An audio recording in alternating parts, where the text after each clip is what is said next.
Welcome back everybody. In this episode we do a quick little project which is turning one of these 5 litre pump spray bottles into a working hose and shower. It's really easy. That allows you to wash down all your gear while you're out and about. You can use it to shower while you're out and about. It's pretty cool. And most importantly, wash your feet off before you jump into the camper, the rooftop tent, or the car before you head home. This is such a handy, practical project. You can do it in under 10 minutes for around $50. There's no batteries required. You simply put it in the boot of your car, the back of your 4-wheel drive, in your ute, and you've got water while you're out on the go. So in this episode, come along as we show you how. Now this is a dead easy project and you only need a few components to get it done. So in front of me here we have a 5 litre sprayer. Now I've gone the route of a 5 litre sprayer over a larger 8 litre because it's compact enough that you can actually put it in the boot of a car or in the back of your ute or something like that. But it's got enough capacity that you can still use it as a shower. You can wash all the kids down when they've come out of the beach and all that sort of stuff. So I think for me, this is the best sort of compromise, even though you could go a larger 8 litre sprayer if you wanted. Now this particular one here I got from Sydney Tools, and I did that specifically because it's a much better sprayer for $20, as opposed to the cheap looking Bunnings version, which is, I'll give them credit, just under $15, but this is a much better unit. So I'll put a link to that in the description below. And if you aren't already aware, all my YouTube videos in the descriptions down below list every single product that I've used in that particular project. That means you can go on, click the link and find exactly what I've used. So I try to do that to make it easy for everyone to go through and do their own versions of the projects as well. Now the videos, if you haven't already realized as well, are also broken into chapters. And again, I put a fair bit of work into the back end of that to make it easy for everybody. So you can go through and select the particular chapter you want to look. For example, how we actually go and assemble all this or use it. And it makes it really easy to navigate through the videos. So they're typically built into an introduction, a bit of a description of the products we're going to use, which is what you're watching right now, how you go about building the project, then how you might use it, some pros and cons, and all those other little bits that go into the back end. So anyway, if you weren't aware or you're new to the channel, that gives you a bit of a summary on how we go about compiling these videos. Anyway, back onto the task at hand is going through these products. So the second thing you want is a coil hose. Now this particular one I got from Bunnings. It gives you 15 meters of hose, which is way more than what we need. But most importantly, the diameter of this hose is around about the same size that we need to work with these sprayers. Now you want to go a coil hose because it obviously coils itself back down when you're not using it, so it's all nice and compact and easy to manage. If you go a long sort of solid hose, firstly, you need to make sure you get the diameter right, but then you've got to worry about coiling it all up and making it all tidy when you're not using it and transporting it around. So this is a really good solution for that. Given that we've actually got a few different lengths in this, if you make an error, you can always cut another length because you've got 15 meters to work with. Now, the most important thing with this is that it also comes with its own spray gun. So that actually makes life a lot easier and works into a really tight little budget. So you get this typical garden spray gun that has the shower function. So when we set up our shower tent, we can use this as a shower. Most importantly, you can actually lock it on so you're not having to hold it the whole time. And then obviously you can adjust it to all the other different nozzles. So you wash down your boards and most importantly your feet before you get back into the car. So for the $18, I figured this is really good. It just uses a standard tap fitting, so it's nothing special there. And the fittings that actually go onto the end of the hose are specific to this size coil, but again, they've just got the standard tap fittings. So in doing this, you can pretty much put any attachment onto the end of your hand sprayer and you're ready to go. Now the third item, which is optional, but I think it's actually a fairly good thing to have, and this is what brings it over the $50 mark, because I was trying to do this for under $50, is this neoprene jacket. So this neoprene jacket is actually the perfect fit for the spray bottle to slide down inside. So not only does it actually hide the fact that it's a spray bottle, makes it look a little bit more professional, it's an insulating sleeve that you can actually put around the spray bottle. Say if you want to put some warm water in it before you leave home. So if you've got some little ones, you don't want to spray them with really cold water once they've got out of the surf. you can actually put this around. This will keep it all nice and warm and insulate it while you're traveling around. So this is actually a keg jacket, and the cheapest one I could find was from AliExpress, and it was $20. So it adds a little bit to the price, but it's got these little handy pockets. You could put some accessories and bits and pieces in there, and it really does make this quite a flexible little product that is really easy to use. And let's just say, even with this neoprene jacket, this sits under half the price of the commercial versions that you can go out and buy that are pretty much all assembled and ready to go. But the fun is actually making it and using it as a little budget project that does a multitude of different things while you're out and about exploring this lovely land, camping and trying to keep things all nice and tidy. So let's get into how you do this and what it's all about. Now, once you've got your sprayer, we want to actually remove the hose that comes with the sprayer attachment that goes into the sprayer itself. Now, in our case, I'm actually going to disassemble the top part of the sprayer like so. And why I like this one is that it's got this lip around the top, so you can quite easily pour stuff in without having to get it into the narrow little spout that is in particular on the cheap Bunnings one that you get. I've got this on my really good Sylvan sprayer that I use for all my commercial work, and it's a really handy thing to have. The one thing you want to do is just make sure it's dust free before you go and pour the contents in, because that will end up inside the bottom of here and you don't want to pick that up and clog up the sprayer that you're trying to use. But this is a real good quality unit for $20. I'm actually quite impressed with it. So once you get the top portion off, you'll notice that the hose goes down into the bottle itself. And they'll usually have this little screwed on clamp fixing on the top. You simply undo this. But before you go too far, just note that there's usually a little O-ring here that actually seals this cap onto the bottom of the sprayer itself. That means you can pressurize it and it doesn't leak out everywhere. Now, if you are pulling this apart, just make sure you don't lose this O-ring. But what I typically do is I pull it out enough so that we can actually pull this top portion off. And then you can actually leave the pickup tube down inside the canister itself. And again, I would just leave that O-ring on there so that you don't lose it. And so what you end up having is this little receiver or joiner here. Now this side here goes on to the clear hose, which is a pickup inside the tank. We've already pulled that off, and now we want to pull off the hose that goes onto the sprayer wand itself. Now that can be a little bit tricky. You might be able to get off with some pliers or something like that.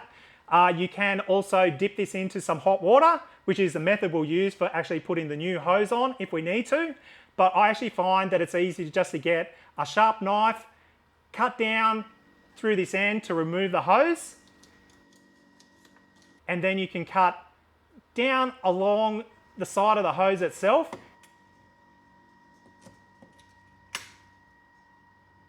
And then just peel it off. And then here is our little joiner here. So you've got the end that I just showed you that we had the clear tube on, and then this is the side that the hose went onto. And so how it actually works is you put your new section of hose onto here, and you'll see that there's a little tapered fitting or barb at the end of it. This will actually screw down and compress it into place so that it doesn't leak. And that's essentially how all these systems work. So you want to make sure that the hose is small enough that it will actually go onto the end of this fitting, and that's why we use the Coil hose there. And what we might need to do, and I'll show you through the video if we do need to, is just drill this out because the thickness of the hose from the Coil is actually slightly bigger than the one that actually comes off the end of the spray wand here. So that's probably the only real modification you need to do, but we'll go into that as we go through the video. A few moments later. And now it's time to cut down the hose so that it's the right length. Now, I was originally going to say that you make the hose 2.5 meters long, and that's where having this great big long length has actually worked in my favor, because if we measure out the 2.5 meters, you only end up with a fairly small coil like this, that while you can actually stretch it right out to 2.5 meters, it is actually probably not quite as long as what I want. So what I've actually done is I jumped onto the Beach Style website, and they're the ones that obviously make the commercial versions that you can buy online that are fully assembled and ready to go.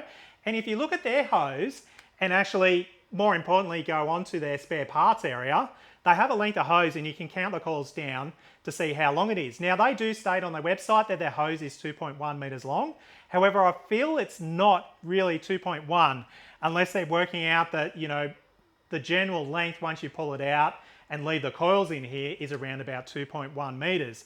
But what I've done is I've counted down the coils in their spare parts, and it is around about 18 coils down. So I've actually made this length here, which feels like it's a proper size that you want to be able to use inside a shower, wash down all your kayaks and paddle boards and stuff like that.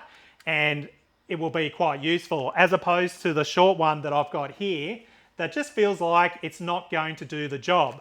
So what I would suggest, as I just said, is count down 18 coils and then cut the hose just with your knife, like what we did before. But you want to make sure that you leave one of the ends on, because that's where our sprayer attachment goes onto the end, so we can use it as a functional shower, a hose, or anything like that. And then on the other end of the hose, we've obviously got this cut portion that we then want to push on to the barb fitting. And you can see it actually will push over and work pretty well. But we've got another step before we put all this together, in that if I pull this barb fitting out, we need to put on this nut sort of sleeve that goes over the hose. And as I suggested before, the hole in the end of this screw-on fitting is a little bit too small to allow us to feed the hose through. So what I'm going to do is just drill this out with a 11mm drill bit, because we don't want it so loose that it's actually rattling around inside the hose, but we want it enough that we can actually pull it through without too much drama at all. So what I'll do is I'll drill this out with an 11mm. If it does need to go up a size, I'll let you know, and then we'll go about assembling this all together.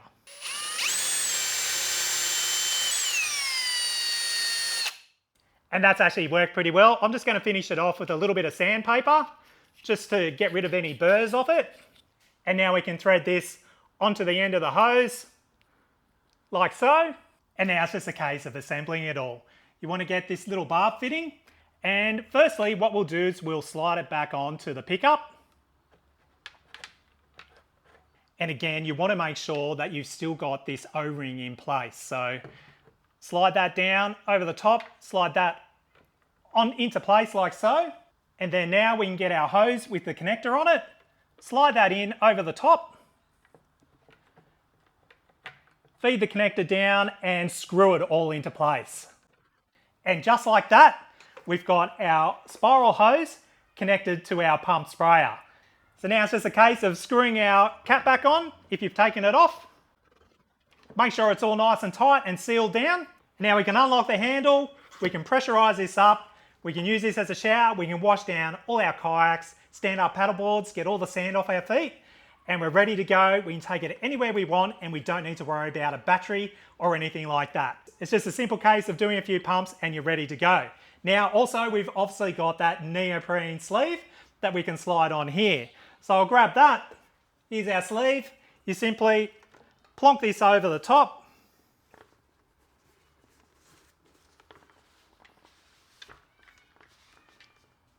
and just like that you have a great looking portable hand shower that requires no batteries, nothing like that. But before we go outside, I nearly forgot one thing, and that is, how do we keep all this nice and tidy when we're carrying it around?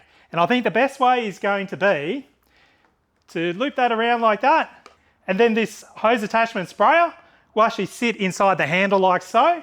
The handle also locks down. So what I've done is I've actually cut a length of two-sided Velcro. So it's got the hook on one side and the loop on the other, about 25 centimeters long. And it's just a simple case of, again, sliding this hose assembly in like that. You loop it around and you can just Velcro it into place and carry it around with no dramas at all. That keeps it all nice and tidy. It's very simple, and again, I'll put it down in the description. That's what I've used. You can also get the Velcro ties, which are very similar to this. They're just in their own little lengths that you loop around, but this is good because you can actually customize the length that you want, and you get a big roll of it, so you can use it for a number of different projects. So I find that really handy, but the Velcro is good because that allows you to keep it all nice and tidy, carry it around. You've also got this strap as well. I'll probably take the strap off because I never tend to use them. But the Velcro can also be used to position the shower in place inside your shower tent or wherever you are. So it's got a multi-purpose as well. So anyway, now let's go out and see how this all works. The good thing about these is that the handles lock in place, which makes them really easy to carry around. You've got a pressure release just here, but mostly you put it down the ground, you release the lock, pump it up, just until you start feeling a bit of resistance in the pump pack itself. And then you can hose everything down. Now this is a shower. It's got just a nice sort of flow that comes out of it, but you've obviously got an angle thing, the center, flat, cone, soaker, which at this pressure doesn't do too much, a mist, and what mostly you'd be doing if you're washing things down is the full one. And you can just hose all your boards down, keep everything all nice and tidy, hose your feet off before you jump back into the car or when you want to get sand and grass off them. Say for example, if you're jumping up into your rooftop tent, into your camper trailer or your caravan, it really is just a handy thing to carry around and hose everything down. We'll primarily use this, I think, to hose all our stand-up paddle boards, my kayak and stuff like that out, or even the kids' kayaks when we bring them up off the sand and we're packing them away for the day. It's really, really good if you're out in salt water to hose everything down, and that's where this is really, really good.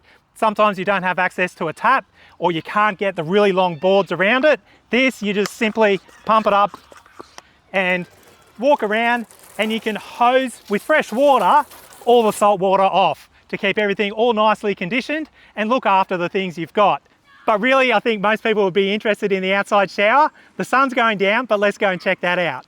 Now, when it comes to using this in a portable shower tent, you do need to pump it a little bit as you're going along. But I've done some testing and you'll get around about 2 minutes from the full 5 litre tank in here. Now, what I would do is I wouldn't fill this full of hot water because it'll be too hot to use. I'll just boil up some water using your gas stove, even on a wood fire or something like that, and mix it half and half. You'll have a bit of a play with it to get it to the temperature you want. You obviously don't want it boiling hot, particularly if you've got kids, and you don't want it very, very cold if you're camping in the middle of winter. So it's coming up with a little bit of a balance there. But it's just a case of probably using that Velcro strap, or a lot of the tents actually have little ties on them. You can tie it up, get underneath and have a little bit of a shower without too many dramas at all. But if I quickly jump in the shower to demonstrate, I don't want you to see too much of my whiteness, we'll blow the camera out. You can actually have a fairly decent shower, just noting that you do need to pump it from time to time. But 2 minutes is pretty good in my opinion. That's not too bad at all. And you get a fairly decent shower out of it. But it's fantastic for washing everything down. And the one thing that I'm really going to like is being able to wash your feet off before you get into the car and stuff like that. Where you've got sand and grass all over your feet, this is where it's really, really good for things like that. But that's the gist of what this portable shower is all about. I'm actually quite impressed that these components simply go together without any real work at all. But really for what it is, it works pretty well and you get plenty of water out of it with no dramas at all. Now, as the sun keeps moving because it's late in the afternoon and it is incredibly hot, but that's why this is good for a little summer project. I hope you really enjoy the mix that we're putting into this channel. We've got all our camper trailer mods, we've got a few caravan mods, a few trips here and there, some tips and tricks. We've got the Ranger content, which everyone is loving, as well as a lot more Jayco stuff coming along as well. I've got a few surprises there. So as you can see, the sun's going down. I've got to pack all this away, but I thank you all for watching. And as I always say, get out there, stay safe, have fun, and we'll catch you next time.